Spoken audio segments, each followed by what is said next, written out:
So, Sunday Adelaja here. Want to welcome you to this program today, and we're having. We actually were supposed to call it. We were supposed to give it another title. We wanted to start a different program with a different title. I forgot what we gave the title. We gave it the last time. With Israel Balogun from Nigeria, where it's going to be.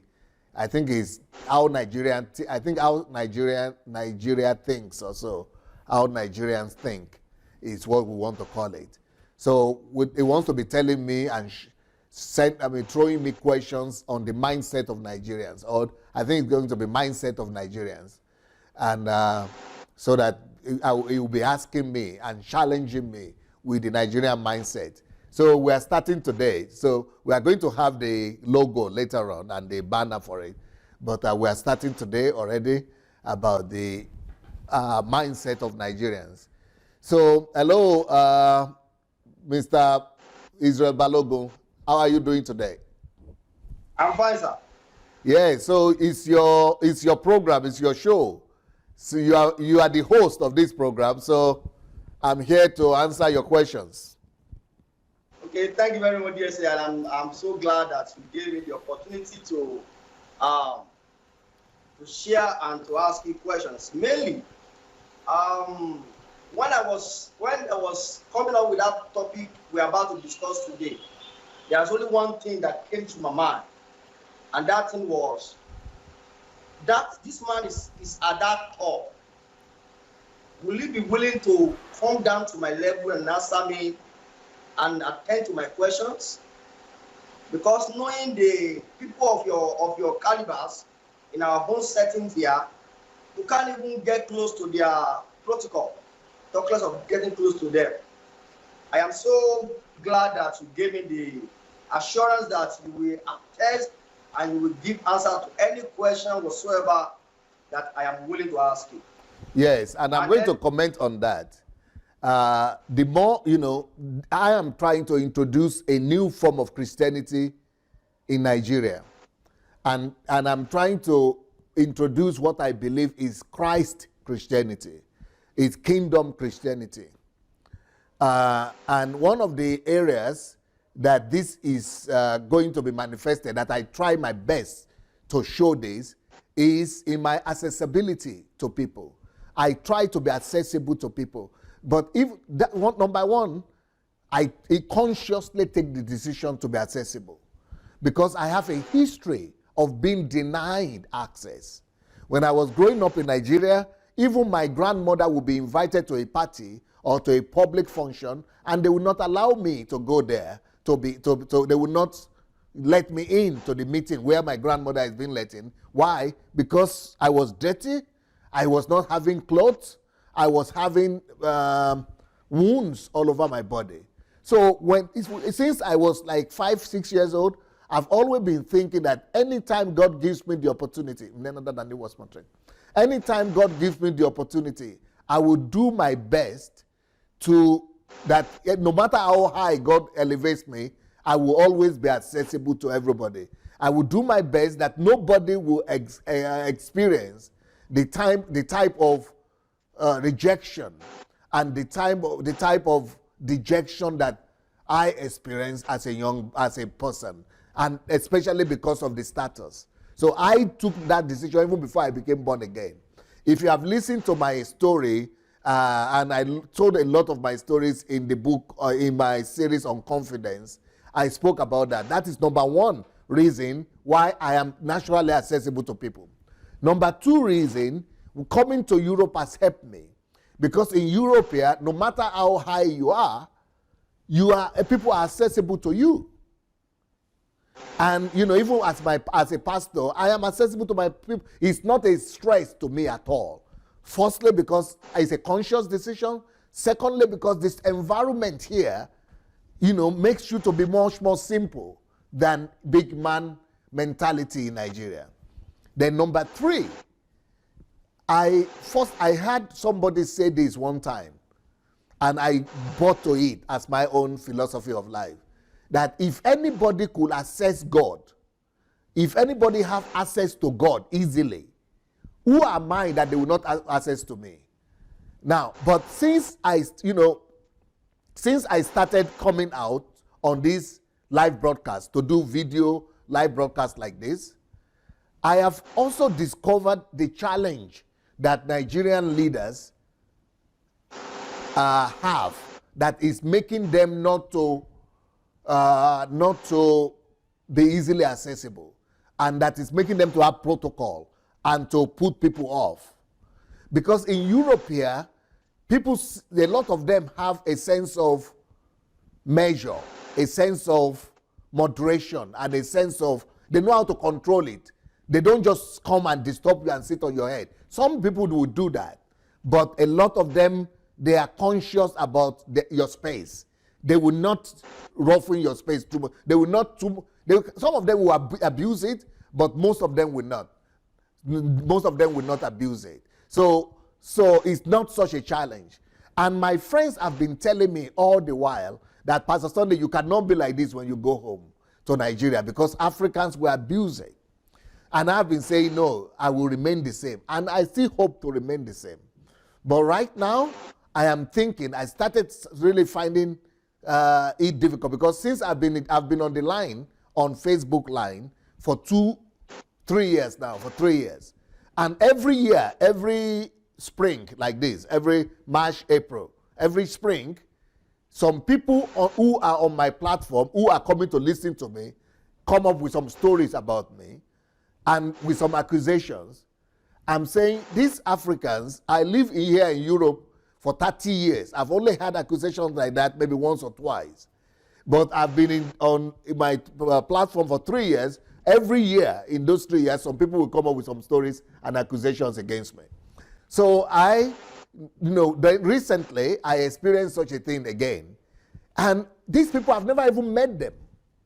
So I begin to think that now I understand some of these people in Nigeria, because the only reason those kind of people are accusing me of things, the only reason why they could even talk to me, why they could even have opportunity to talk to me, is because I humbled myself, I reduced myself, I decided to help my people by coming online. I have a church here. I don't even attend to them anymore. I gave the church to all my junior pastors. And I'm only attending to people on the Facebook, because I know I'm going to Nigeria. I want to attend to my people. And these people don't even know me. They've never seen me. They cannot even imagine how much sacrifice I have to do to just minister to them and to help them.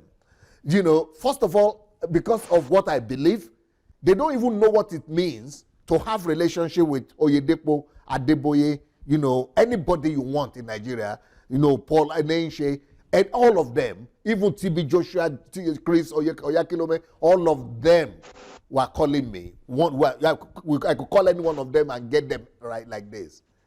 But because I wanted to open the eyes, it's not for my sake. My eyes was already open. They were celebrating me. All of them celebrated me. So I don't need to spoil relationship with them. Even I was speaking about these things in their churches, and still they didn't spoil relationship with me. But because I wanted to set my people free and open the eyes of my African people, I came up on Facebook. I started making myself accessible so that people will see that, no, you can access me. I want to show them the example between myself and the things that they were living in, that they were living in bondage, that let's destroy this bondage. We can all be brothers. That is number one, and the reason why I'm doing what I'm doing. But I discovered that our people, maybe it's true what my friends have been telling me, familiarity brings contempt. Because these people wouldn't have even known me at all. But now, because I'm so accessible like that, they think, I don't have value. But if they knew the value that I have, if I had been reasoning the way normal people reason, these people here, none of them they would not even have gotten me. I was in Europe for 30 years, and I've been doing church for 25 years in Europe. And the whole world knows me. They didn't know me. They didn't have any access to me. Even though I was accessible, but they couldn't even think in their mind that they could have access to me. But when people begin to rubbish you, your reputation, and come with lies and rumors just because they have their own ulterior motive, I begin to think maybe these African pastors and these big men and the elite in Nigeria, maybe they have a reason. Maybe they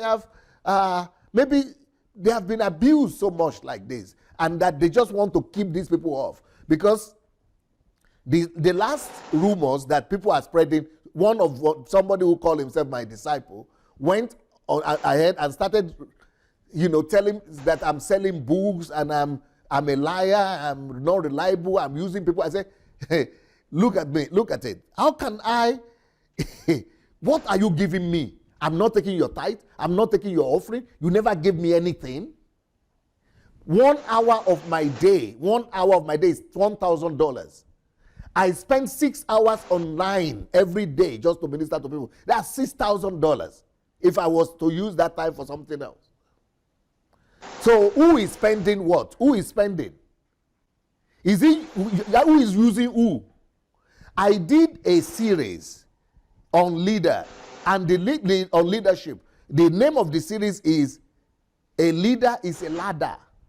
That is my philosophy. That's what I did here in Ukraine. Go and ask Mayowa. Mayowa is shocked at the way I live. At the way that, everybody is living off me. I am not living off them. They are living off me. Because that's my philosophy, that I'm a ladder. I put myself down for other people to climb me. And I always say, use me. But for somebody that has never done anything for me, anything, to say, I am the one using him? How can I use you when I created the platform? You know how much it cost me to create this platform? You know how much this studio cost? You know how much it cost me to just come online to give you a platform? And you are coming to my platform to sing, to talk, to make your name known? And I'm the one using you? Wow! Who created the platform? I don't need you at all. I understand what Nigerians do, the elite and the rich people and the pastors, because they just don't want all this kind of rubbish and all these kind of accusations. But in my own case, I've passed through a lot of these things too. And I want to say, I will not allow these things to change me, but I just begin to understand people. I begin to understand people that sometimes it's just safe for you. It is peace of mind for you to just put people where they belong. But I will never do that. The reason I will never do that is because that is not the example of Jesus. For me, the example of Jesus is that Jesus left the place of glory, and he is the most exalted one. He is the biggest elite. He is the biggest, anointed one. He is God. He left heaven, came to my level. And that's what I built my life for. That's the philosophy that informs my behavior. I built my life like that. I can even kneel down before somebody. I can even bow down before anybody. I don't care who they are. Because Jesus did that to me and for me. I try to do that for other people. So when I do that for these people and for these guys, I give them the privileges. I create the platform. I spend and I put them there for free. And that's another problem. When people don't pay for something, people are getting everything for free, they begin to think that it belongs to them, that is their own, before you realize it. And they begin to have entitlement mentality, and that is another situation, another problem that, so for people to say, so you are asking me, can you ask any question? I said, that's exactly what we do every Saturday. We have asked Dr. Sunday Adelaja, when people ask, I don't even know the kind of question people will ask. And I knew himself that reads the question, doesn't even know the kind of question people will ask. And I still answer all the questions. Tell me one pastor in the world, either it's American or European or from any country, that is so open to come out live and answer questions like this. Anyone. And not even knowing it, not even being familiar with it before. And tell me any pastor in the world that comes down to the level of everybody and honors everybody like that. I have been to different countries. I've lived in Europe for 30 years. I've not seen one. I've been to America many times. I've not seen one like this. Because all of them know their place. They maintained some little bit of status anyway. But I am determined to do this, and I want to introduce new Christianity in Africa. And because I need to introduce new Christianity in Africa, I need to also be the example of it. But now I'm thanking God that this is happening so that I will be able to know what is waiting for me back at home.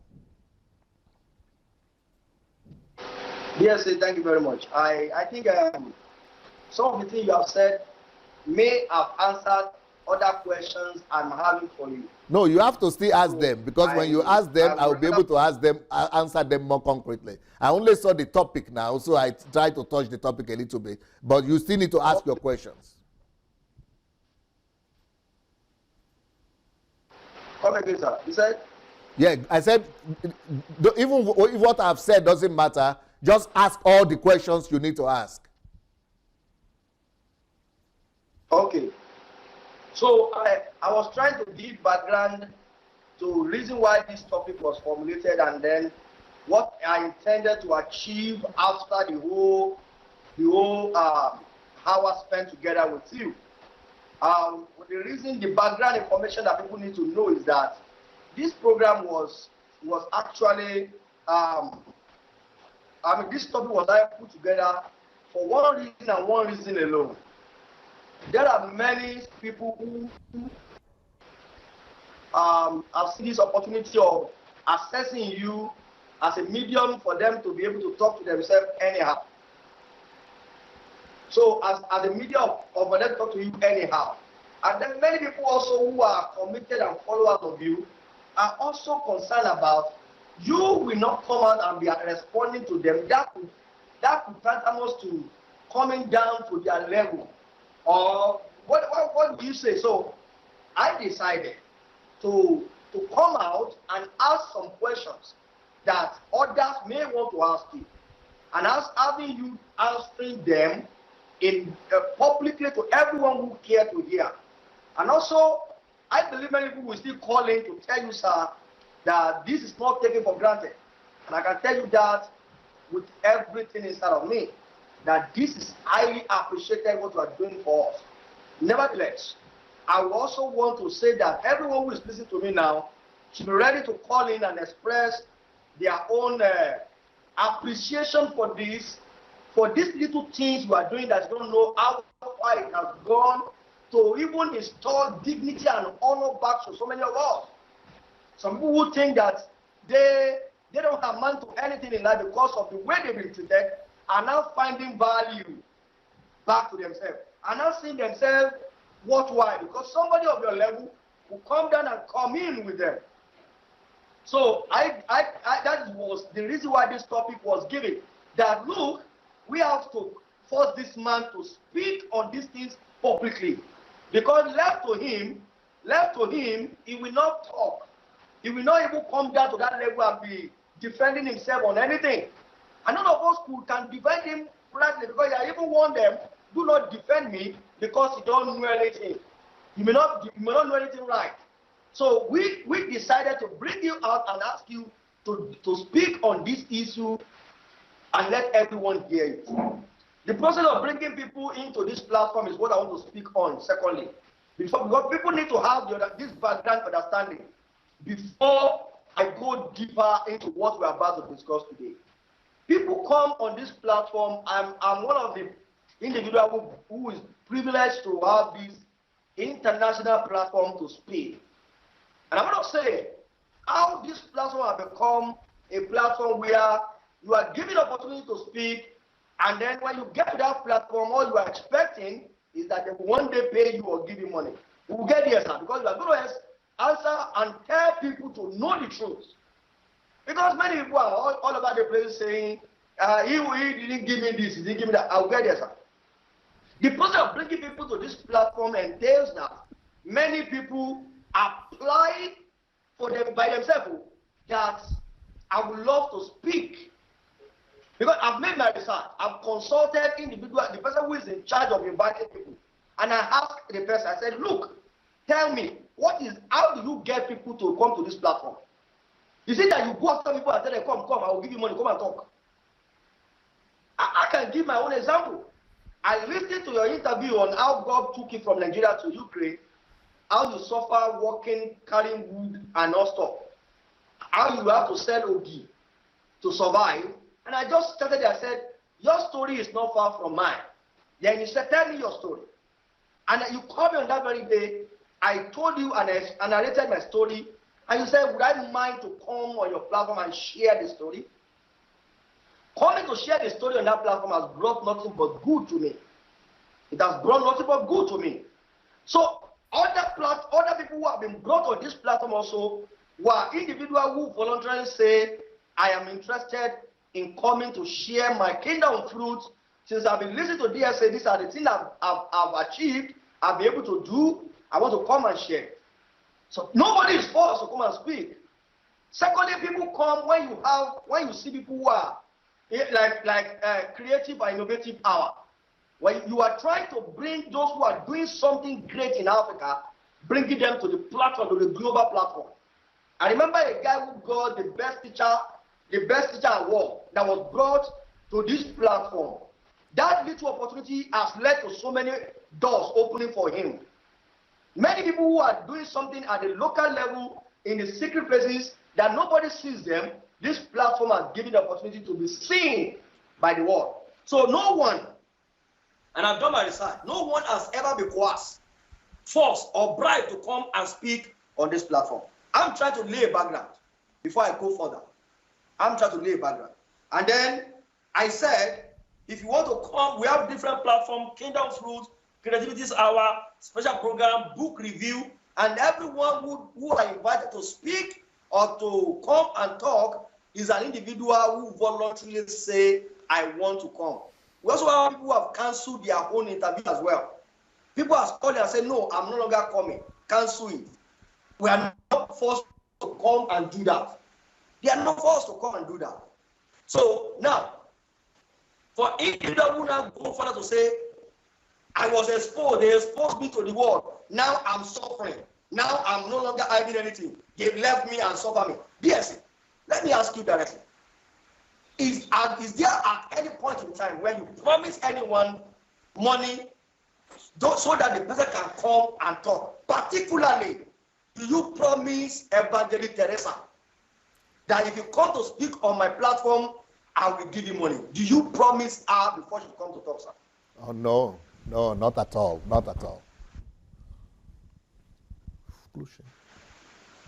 Can you hear me? Can you hear me? I can hear you, sir. Okay. No, not at all. I didn't promise. Let me tell you why I even started to do this. Because I'm a pastor. And I've been a pastor for 25 years. That just of this embassy, of God Embassy. Before God Embassy, I had been pastor before God Embassy in another country they call Belarus.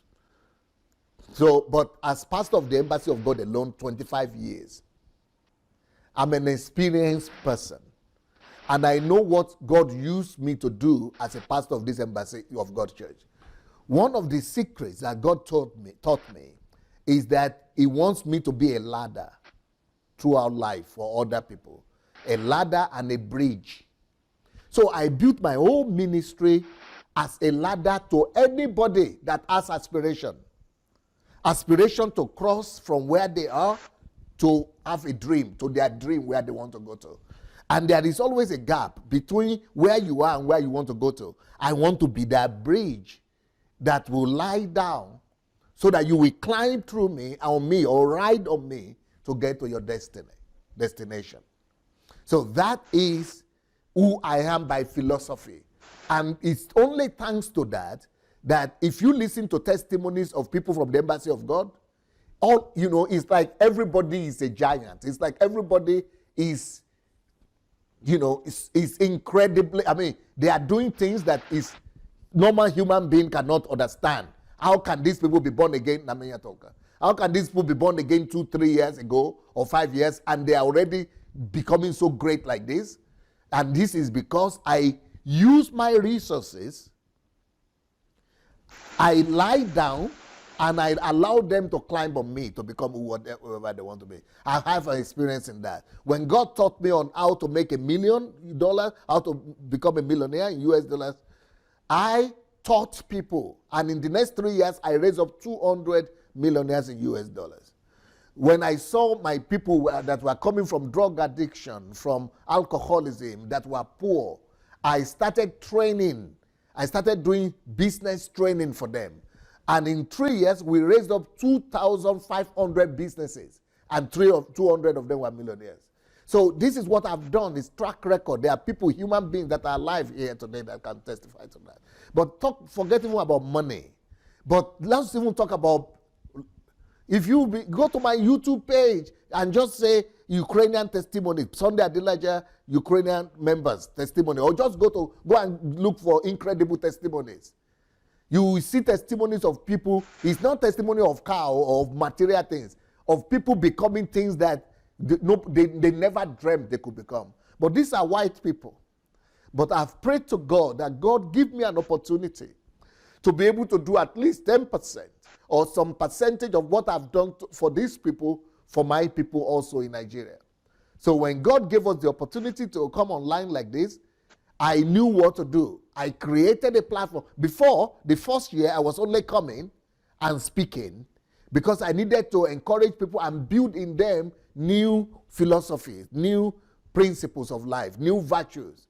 So the very first year, while I was preaching like this, I was only bringing Russians to testify. If you look at my earlier messages, at the end, you will always see the Russians testifying. But since I am not going to be ministering to Russians over there, and people on the platform began to think that, oh, these Russians, what, is it because they are Russians? Or is it because they are Europeans that this is why they are getting the kind of result, or supernatural result?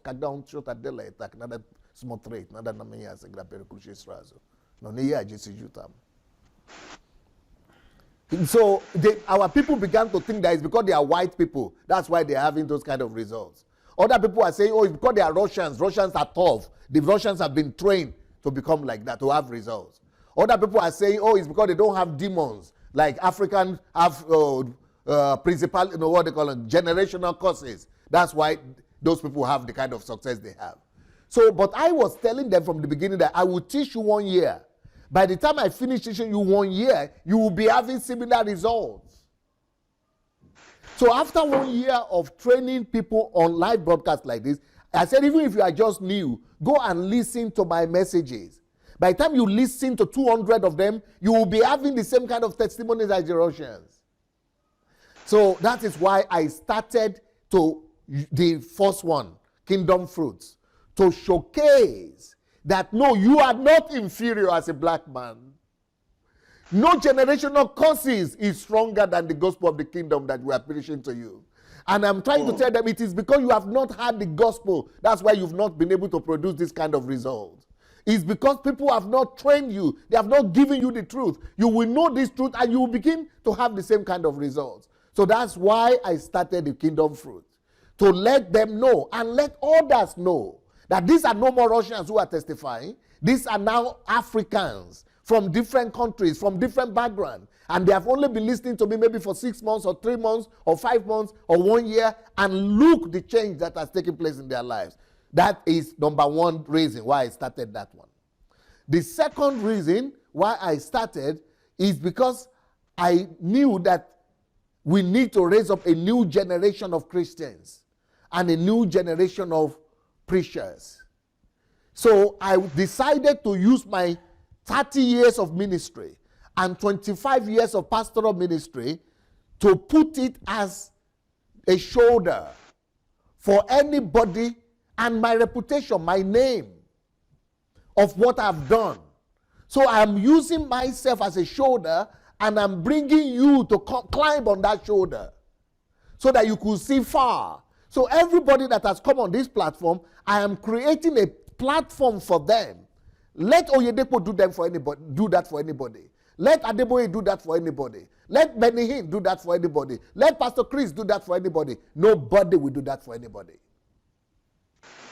I'm saying, talk about yourself. Talk about what you are doing. Talk about your... I am catapulting them to the whole world with my reputation and with my platform. Because they could do something by themselves too, but it will take them as many years to be able to have that kind of credibility and platform. So thanks to that, after some time, all of them, because I've given them that push, everybody could begin to do something. And the people who are following me will begin to follow them. So I am gathering people and giving them to them.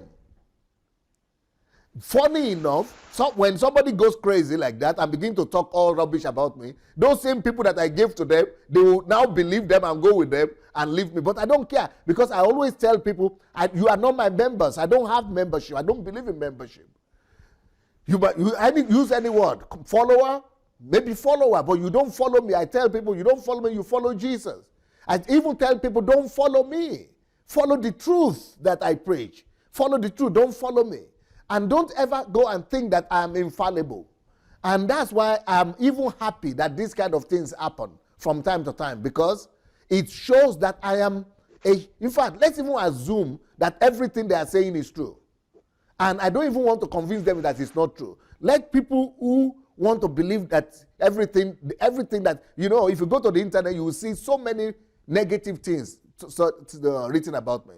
Some of them say that I sleep with church members. Some of them say that I've slept with 20, 30 members. In fact, I had Iginla said that I slept with 30 or 300 members and 10 of them are pregnant for me. Iginla said that in microphone. I had it in my own ears. So, and then a lot of things are working, a lot of, documents and papers are working all over the internet. And I'm not removing them, because I could remove them if I wanted to. But I'm not removing them. Why? Because people will hear what is in them. People will respond to who they are. If you are like that, you will respond to that. If you have some dirt in you, some uncleanliness in you, that is what will attract you. But if you have the ear for truth, if you are a lover of truth, the truth that I carry is what you will see, is what you will embrace. But also, I want those things to remain out there so that I don't create the impression like the African pastors are preaching that they are perfect. Even if it is not true, let it be out there. I want people to know that I am not perfect, I'm human like them. Even all these accusations that people are saying right now, the reason I don't come to talk about it and I don't defend myself, let it be there. First of all, it exposes the people who are saying that, because let me tell you, Pastor Israel, sooner or later, God give us long life and God give them long life. They will all need me one day. Yeah. And it's not pride. They will say it is pride. Let them think it's pride. They can think anything they want. But they will all need me one day.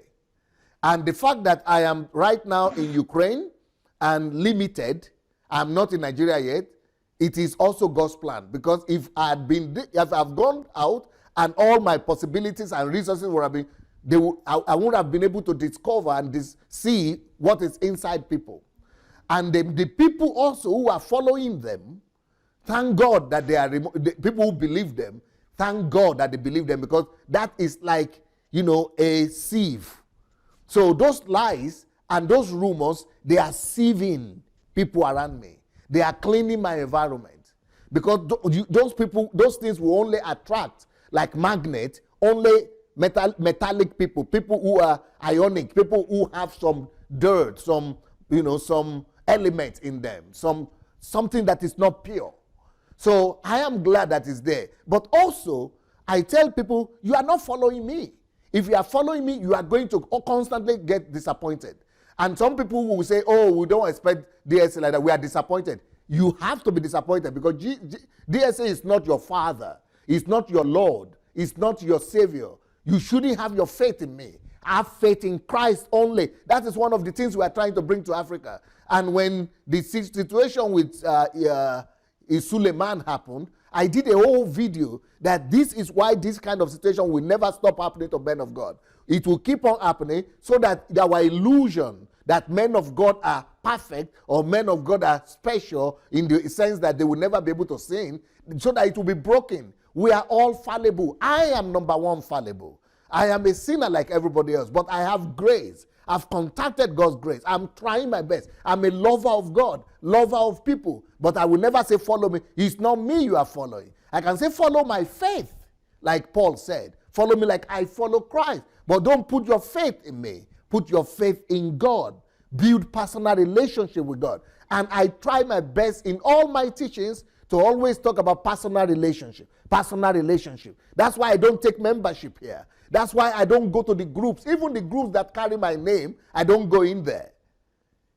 I don't go in there because I don't want people to worship me. Because I'm trying to avoid the same problem that people have in Africa. And I've been able to avoid it for 25 years here. Because there are tendencies like that even here, anywhere in the world. When you are a specially gifted person, people want to worship you. And I've successfully, avoided that here. And I plan to avoid that in America, in Africa as well. So I did a whole series about love, where I was talking also about why love turns to hate.